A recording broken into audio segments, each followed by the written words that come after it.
Ricardo Mussi, professor da USP, professor do Departamento de Sociologia da USP. Ricardo Mussi, para quem não conhece, doutor em Filosofia, livre-docente de Sociologia pela USP, autor de diversos livros, entre eles o Émile Durkheim, Fato Social, Divisão do Trabalho, organizador de tantos outros livros, capítulos do marxismo ocidental pela Unesp, e é o editor do site, do maravilhoso site A Terra é Redonda. Ricardo Mussi, a Terra é redonda mesmo?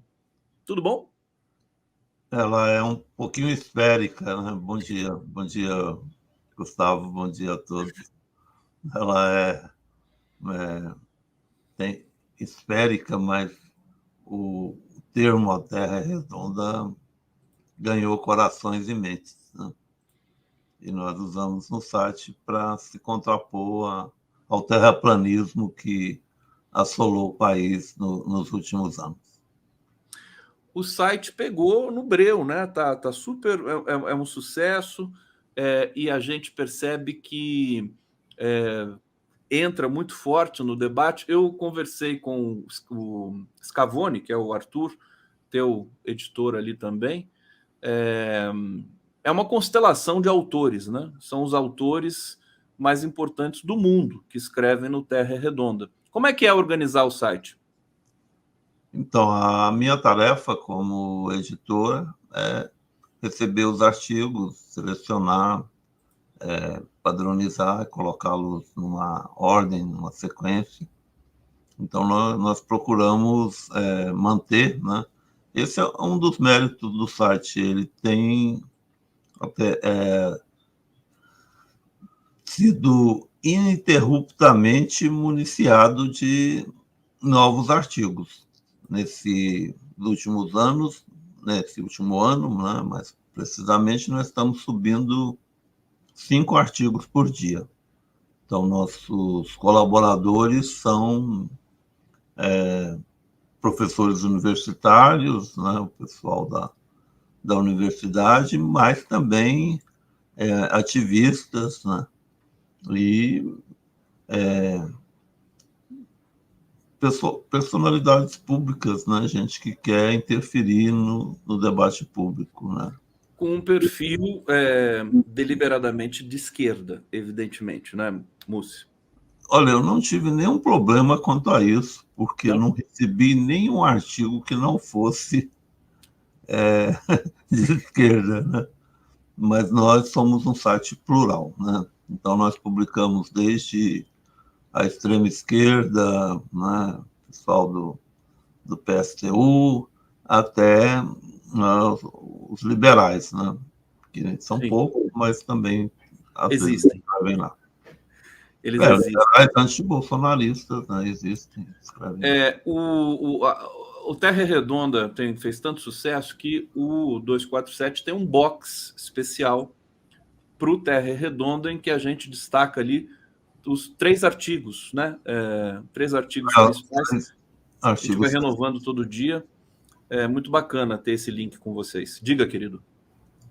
Não, isso é uma parceria que nós fizemos com o 247, né? E que muito nos ajudou, porque foi uma parceria feita antes do site se viabilizar, né? Ajudou a viabilizar o site, a ter uma audiência.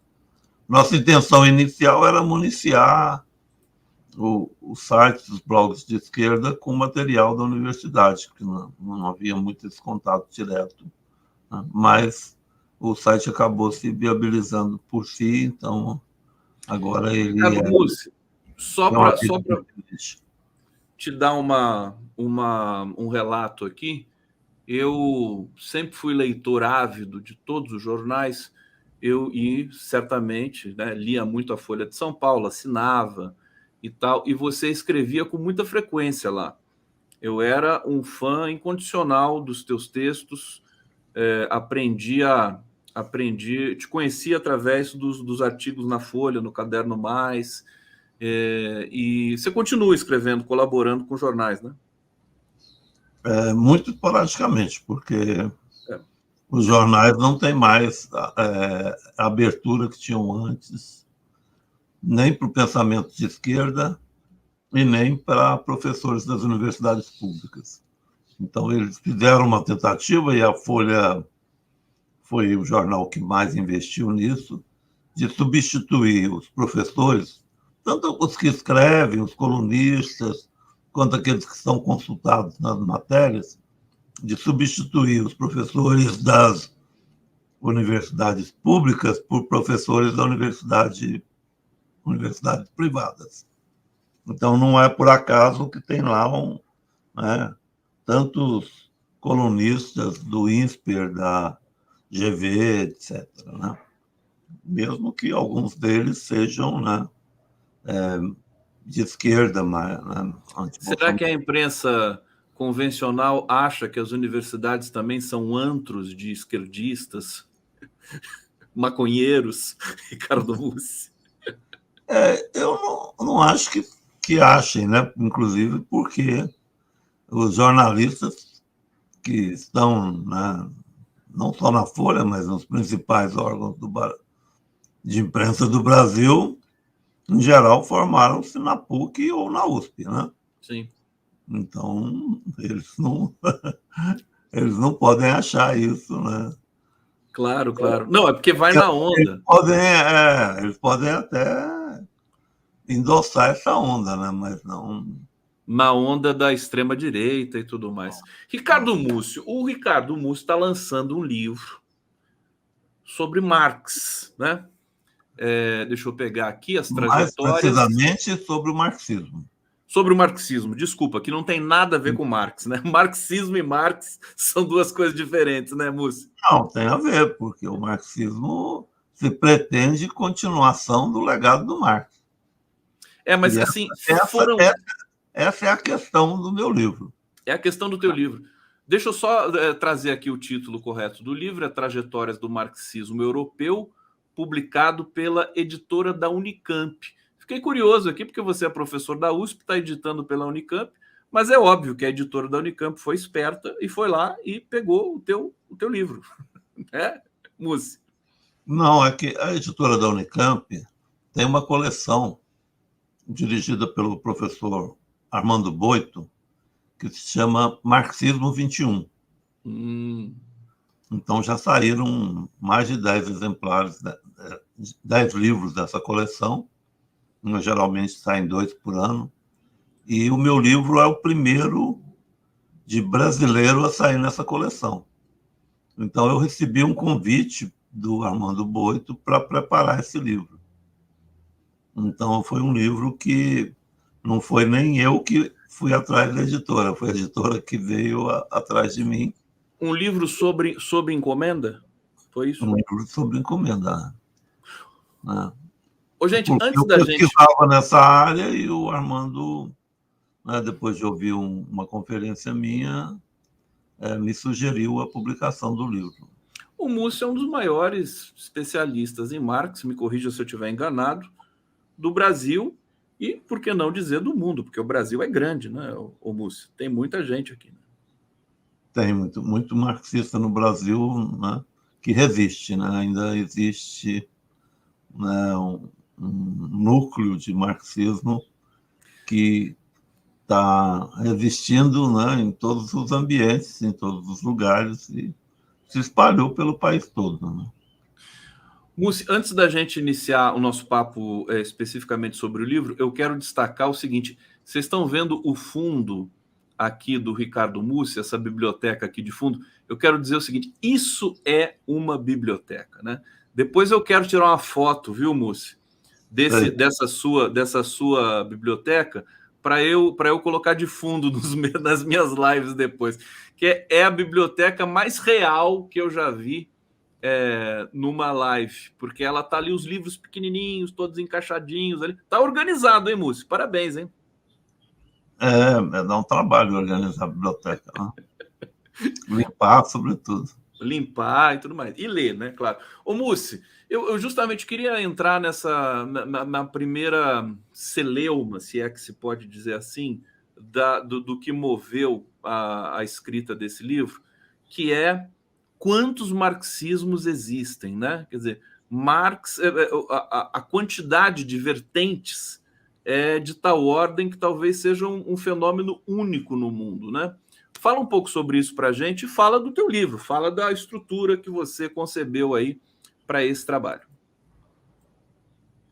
Bom, como eu estava dizendo, a minha questão um pouco passa por essa diferenciação entre a obra do Marx e o marxismo. Que é uma resposta a uma questão simples, né? O Marx morreu, né, há mais de 150 anos e, no entanto, existe uma corrente política, intelectual, até mesmo poderíamos dizer científica, né, que reivindica o legado da obra do Marx. Né? Como isso se constituiu? Né? Não é uma coisa evidente, né, por si, né? Então, isso eu procuro reconstituir essa história, né, e ver quais foram os procedimentos que permitiram a que tantos autores se reivindicassem dessa tradição e mais. Né? O meu livro se debruça sobre aqueles autores que tiveram uma preocupação explícita em renovar e atualizar o marxismo. Né? Porque o marxismo é um pensamento histórico. Então, ele responde, né, às questões do capitalismo em suas variações. Né? E o capitalismo passou por várias fases. E a cada uma dessas fases, de certa forma, os marxistas responderam, né, com atualizações que dão atualidade até hoje ao marxismo. Então, esses marxismos, né, que é a sua pergunta propriamente, né, é interessante porque já teve um caso, eu organizava na USP um colóquio Karl Marx e os marxismos. Teve um caso que um dos conferencistas se insurgiu contra o título, falou tem que ser no singular, né? Mas é algo contra a realidade, né? Porque realmente existe inúmeros marxismos, né? Inclusive a nível político, né? Então, uma das coisas que eu, né, desenvolvo no livro também é essa diferenciação. Eu mostro como, de certa forma, o marxismo foi engendrado pela obra do último Engels, né? Quer dizer, o Engels viveu 12 anos depois da morte do Marx. Então, nesse período, né, como grande representante, né, o fundador, como Marx, do materialismo histórico, ele tomou algumas providências, em especial na parte de divulgação, de sistematização e de avanços em temas, né, que o Marx não havia tratado na sua obra. Né?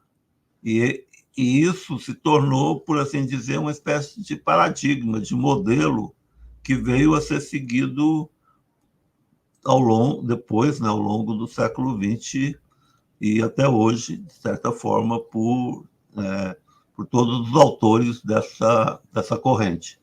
Né? Então, o Engels eu chamo, né, no livro de o primeiro marxista.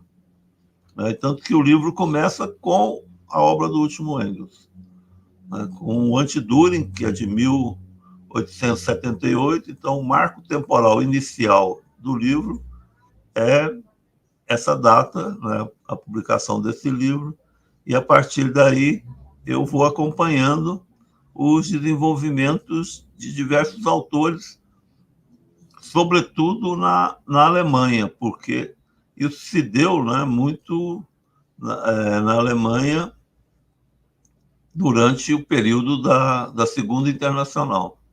Né, porque a Segunda Internacional, que foi organizada pelo próprio Engels, né, aderiu formalmente ao marxismo, né? Então, agrupavam os principais partidos da Europa e do mundo todo, até os argentinos participavam da Segunda Internacional. O Brasil, né, só teve partido marxista depois de 22, então, depois do fim da Segunda Internacional, né?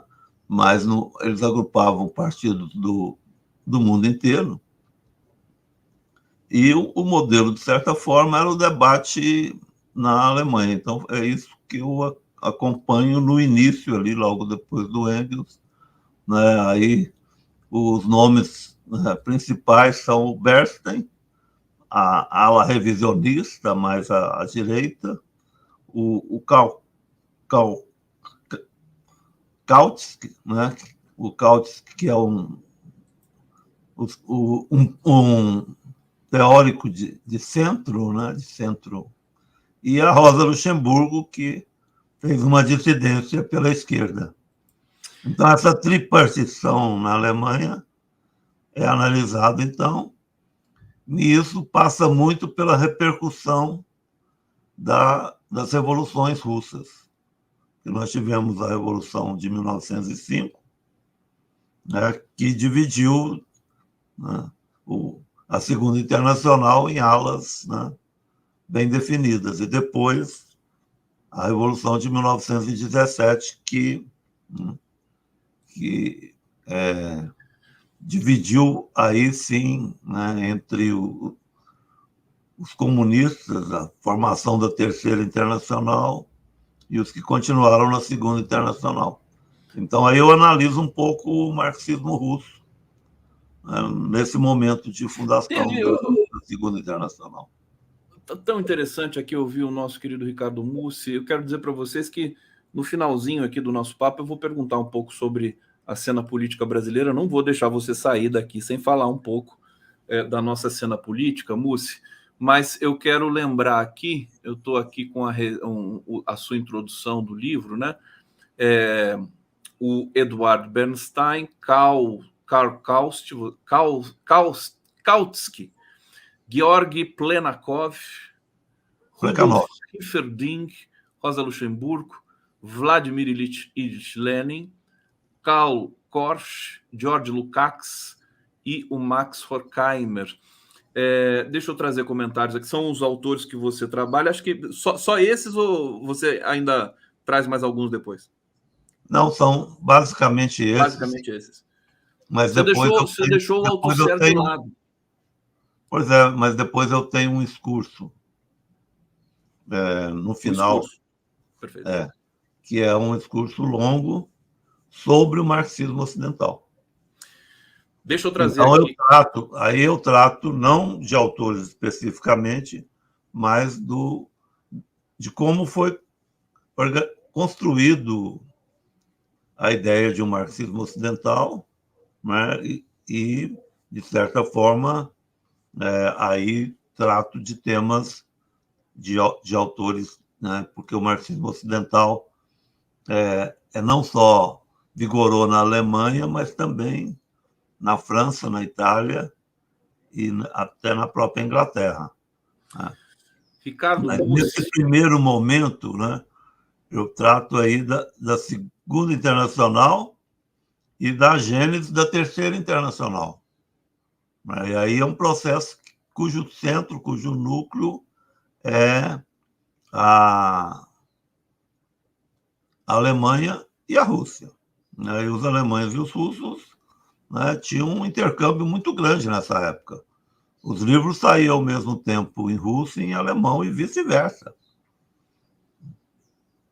Ricardo Mussi, deixa eu só fazer aqui uma pausa com os comentários do nosso público. O Pedro Miguel Braga, ele diz o seguinte: o Marx pode ser considerado marxista? Essa é uma pergunta de 1 milhão de yuans, né? Se afirmativo, que corrente marxista? O que você entende do termo conceito marxiano, utilizado por vários pensadores? Espera só um pouquinho, o meu querido Mussi. O Marcolino também diz aqui, marxistas e marxianos. E eu quero dizer para vocês que eu coloquei o link do livro do Ricardo Mussi no bate-papo para você que quer adquirir, para você que quer observar, olhar e ver o que está ali disposto no livro, está aqui no bate-papo, está aqui na tela também para vocês. Depois eu vou colocar de novo, vou reforçar. Você quer responder? Diga, querido. A editora está fazendo um preço promocional. Então vamos aproveitar o preço promocional da editora da Unicamp, que é a minha casa, a Unicamp, né? Estudei lá e fiquei feliz de ver que a editora da Unicamp está com tudo nessas publicações. Você quer falar sobre essa questão ser marxista e marxiano? Não, é simples, né? Esses conceitos, né, somos nós que criamos, né? Então, é quase um consenso no mundo intelectual, né, de que a obra do Marx, né, é um materialismo histórico, como, né, o Engels chamava, o próprio Marx às vezes chamava, né? E alguns autores gostam de usar o termo marxiano quando eles estão se referindo à obra do Marx. Então, o marxiano é raiz. Marxismo é uma corrente que surgiu depois. Inclusive, tem uma história que eu conto no livro, que é interessante, porque, né, o termo marxismo foi adotado em tom pejorativo. Então, como era na época, né, eles usavam essa coisa de remeter a uma pessoa, sendo que era um grupo político, né? Então, Marx era comunista, né? Ele era a liderança da Primeira Internacional e reivindicava o comunismo. Às vezes, ele chamava de socialismo, dependia do debate da época, né? Mas ele chamava, né, se autodenominava comunista. E aí, pejorativamente, começaram a criar, né, marxista, né, como o termo bakunista, do Bakunin, né? E era uma forma pejorativa. Então, o Marx e o Engels não aceitaram isso. Mas depois o termo acabou sendo positivado, e positivado pelo Kautsky, né, que assumiu o termo marxismo e buscou, né, defendê-lo. Isso é um fenômeno que ocorre em todas as correntes de pensamento, viu, Múcio? Por exemplo, expressionismo, impressionismo, cubismo, todos eram pejorativos. Estruturalismo, né? E depois eles passam a ser positivados, né? Curioso isso. E também até no futebol, né? Os palmeirenses adotaram o porco. E os flamenguistas o urubu. Isso, exatamente. Né? É um fenômeno discursivo, né? Fenômeno discursivo, quase que universal. Ricardo Mussi, deixa eu no primeiro capítulo do teu livro, aqui na introdução que eu tive o prazer de ler, você destaca a questão do método do Marx, dizendo o seguinte, que ele não revelou propriamente o método, porque para ele isso estaria associado também à prática. Explica para a gente o que é isso aí. É que na época, vários companheiros do Marx, e existem correspondências também sobre isso, de amigos, de parceiros que pediam para ele escrever sobre a dialética. O método do Marx é a dialética, né? Mas a dialética era um termo associado ao Hegel, ao idealismo, né? Naquela época, né? Porque a dialética começou lá com os gregos, né? Mas o Marx transformou a dialética numa dialética materialista. Então, queriam que ele escrevesse sobre isso e ele nunca se animou a escrever sobre isso, né? E a minha tese é de que ele preferia pôr isso em prática, né? Então, ele escrevia dialeticamente, mas ele não escrevia sobre. Inclusive porque tem uma crítica do Hegel muito pertinente sobre o Kant. O Hegel fala, olha, o Kant fica na reflexão metodológica e não entra em campo. Então, ele parece aquele que que é aprender a nadar sem cair na água. Então, é esse o ponto aí, né, que o Marx, de certa forma, se apoiou para não escrever sobre o método, né? Mas os marxistas resolveram escrever sobre o método, inclusive o Engels, né? Então, o marxismo nasce também com uma discussão sobre o método. Então, esse é um ponto também de diferenciação. No Marx não há uma discussão ampla sobre o método, e no marxismo chegou um momento que se tornou central. Ô Mussi, eu vou agora falar um pouco sobre o segundo capítulo aqui em linhas gerais contigo, que é o seguinte, vou inclusive começar lembrando uma histórica, uma frase do Foucault numa histórica entrevista que ele deu para 2 acadêmicos brasileiros, não me lembro mais em que revista, mas foi perguntado ao Foucault se ele considerava marxismo e psicanálise ciências, e a resposta dele foi o seguinte: marxismo e psicanálise são importantes demais para serem ciência. Isso faria a Natália Pasternak revirar, né, no túmulo que ela encontrou nessa discussão de ciência. Mas porque você fala no segundo capítulo aqui a questão de marxismo ser uma ciência ou uma filosofia? Fala um pouco sobre esse debate para a gente aqui. Então, essa questão surgiu quando, de certa forma, nos anos 20, né, a filosofia se tornou independente da ciência, porque antigamente, até o Hegel, né, ciência e filosofia era a mesma coisa. O termo em alemão, Wissenschaft, significava as duas coisas, né? O livro do Hegel, o principal livro dele, chamava Wissenschaft der Logik, a ciência da lógica. Mas era né, o Hegel era filósofo e considerava a filosofia um saber abrangente que continha todas as ciências particulares, era um sistema único, né, e universal.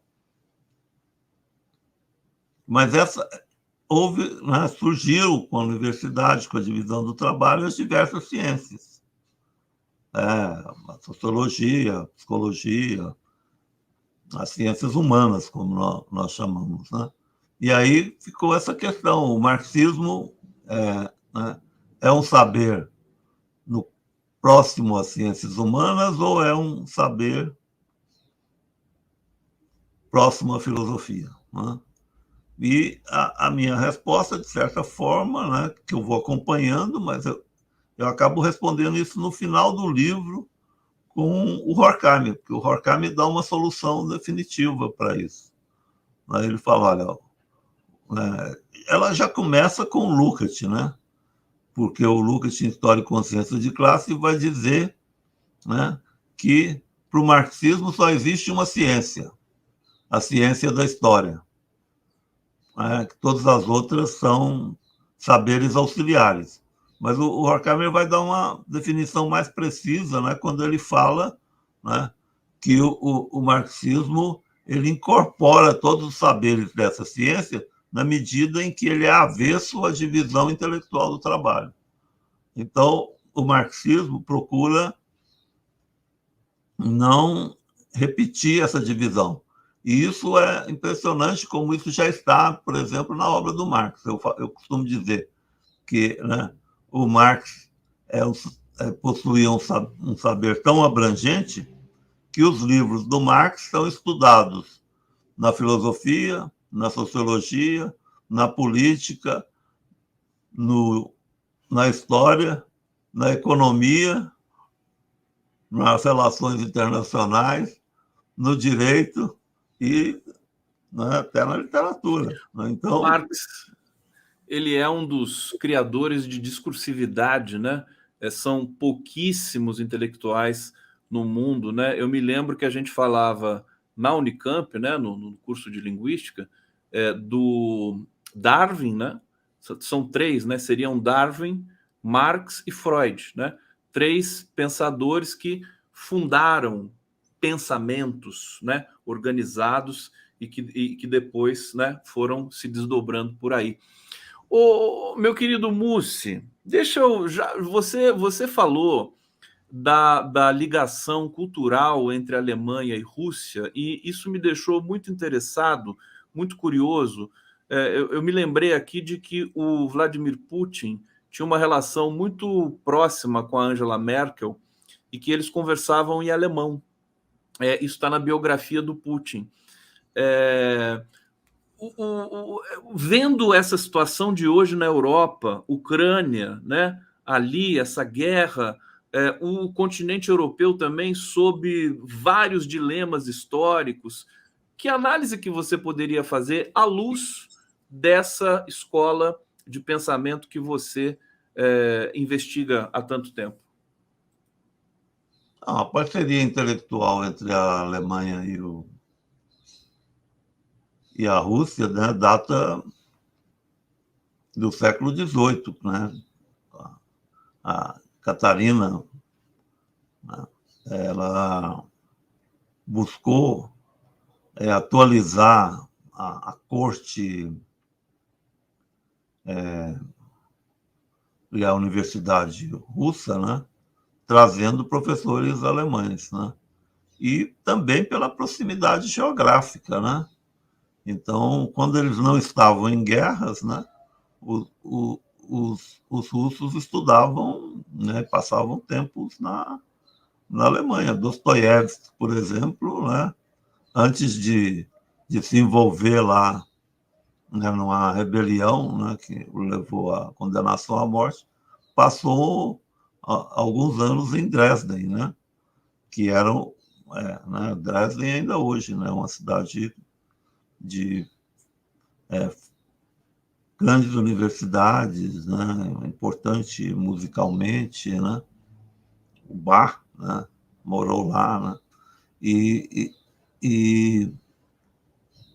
então isso, né, o pensamento russo do século XIX se dividia entre os eslavófilos, né, e os pró-ocidentais, os que achavam que a Rússia fazia parte da Europa, da cultura europeia, e os que achavam que a Rússia tinha que se diferenciar da Europa, né? O Tolstói, por exemplo, defendia, né, uma diferenciação, mas aí uma diferenciação a partir da cultura popular, da vida dos camponeses, né? Um ponto de vista, digamos, político, mais à esquerda, né? Meio até mesmo anarquista, né? Que era a posição do Tolstói no final da vida. Né? Isso, né, a parceria na época da Segunda Internacional era total, né, entre o marxismo russo, e até mesmo depois. Né? Um desses autores aí que eu analiso, o Max Horkheimer, ele foi o diretor do Instituto de Pesquisas Sociais, que foi um centro em Frankfurt que deu, né, origem ao termo Escola de Frankfurt. Né? E esse instituto que o Horkheimer dirigiu, né, ele copiou os manuscritos do Marx que estavam, né, com o Partido Social Democrata Alemão. Eles passaram o arquivo do Marx e do Engels para o Instituto, e o Instituto fez uma parceria com o Instituto Marx Engels de Leningrado, que era dirigido pelo Riazanov, né? E lá começou a publicação das obras completas do Marx. Então, se publicou nessa época manuscritos que até então não existiam, como a ideologia alemã, que não existiu em livros, né? Como a ideologia alemã, e os manuscritos econômicos filosóficos, ou conhecidos como os manuscritos de Paris, né, de 1844. E todo um conjunto de livros, né, que foram passados, e foi uma providência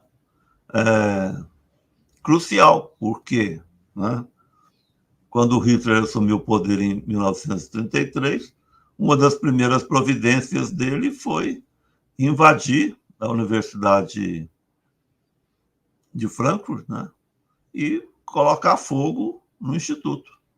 Né. Toda a biblioteca, né, e o prédio foi destruído. Né. Mas como eles eram previdentes, já sabiam, não, já previam o que ia acontecer, eles transferiram não só os fundos econômicos, mas também os principais documentos para outros países. Ricardo Mussi, aqui no Giro das 11, falando sobre o seu livro, deixa eu colocar na tela aqui, Trajetórias do Marxismo Europeu, essa capa aqui, bonita, da editora da Unicamp. Mussi, a gente está chegando no fim do nosso papo. Vai ter um lançamento em São Paulo do teu livro? O lançamento foi ontem. Foi ontem? Foi ontem na Livraria Martins Fontes. Foi bom? Foi muito bom. Né? A editora deve ter ficado contente, porque vendeu bastante exemplares. Que bom. Mas nós vamos fazer alguns debates, né? Vou fazer um na Unicamp, ainda a ser programado, né? E vamos fazer um na USP daqui a um mês exatamente, no dia 5 de outubro, com a presença do Michel Louve, que vai estar no Brasil, né? Aproveitar a presença dele, que é um teórico do marxismo, né? E um estudioso desses autores também, do Gabriel Kohn, que é o autor da quarta capa do livro, né? E do professor lá da casa, Vladimir Safat. Né? Eu digo que chamei o Vladimir para mostrar que existem marxistas com menos de 60 anos. Né? Querido Ricardo Mussi, muito obrigado pela sua presença aqui, pela generosidade de nos atender. Sucesso aí nessa nova empreitada, no seu novo livro. A gente vai continuar. O livro do Mussi é aqui, a gente não vai ler assim em uma semana, né? Esse é um livro para a gente ler assim até o fim, né? O Mussi. Eu já não, tô... é um livro fácil de ler. É um livro fácil? Eu escrevi para um público amplo, né? Não tem o formato de um trabalho universitário, né? Inclusive, tem poucas notas, e as notas são sempre de fim, elas não são importantes, né? Só para quem quiser ver uma observação ou outra, né? Mas o livro você lê. Né? Então, não diria de uma sentada, mas ali na dimensão do pode, ritmo. quem quiser, né? Quem tiver, assim, digamos assim, em dúvida sobre o que ler no feriado, né? Dá aí uma sugestão.